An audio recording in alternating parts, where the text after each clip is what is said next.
You're right about the profit motive, Lena, but that doesn't contradict what Matteo said, that the world is getting worse. You're right.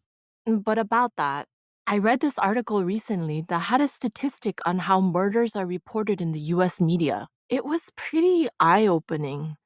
Apparently, during a period when the murder rate was actually down by 20%, the number of news stories about murder rose by almost 600%.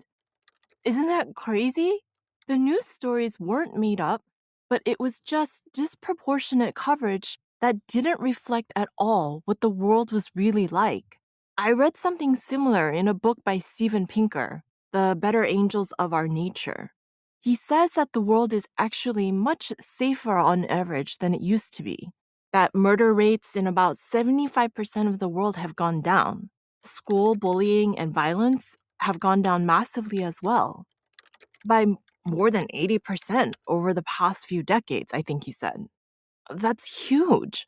When you think about it, aren't you glad to be alive today? The world is safer now than it's ever been.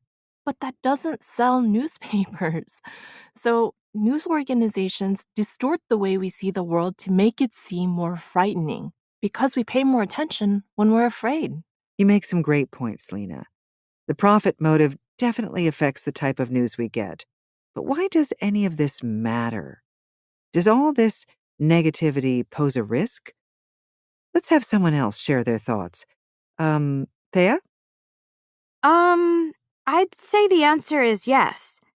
I heard about something that I think ties in with what Lena was saying, the mean world syndrome. This is when people who watch a lot of news tend to think that the world is a much worse place than it actually is. My sister is like this. We come from a small country town and we're pretty close. But since I started college in the city, I've hardly seen her. For the longest time, I've asked her to come visit, but she never has, and I never knew why.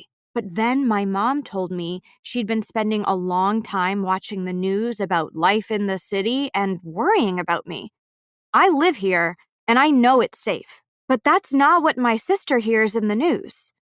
She just has a really negative picture of it in her mind, and that's why she never wants to come.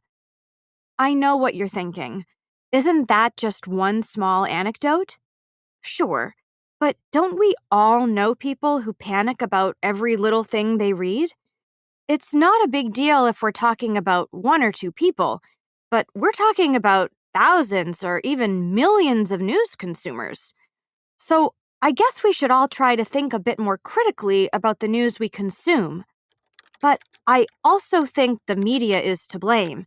It's irresponsible to try and frighten people with sensational headlines just to make money from ads or subscriptions.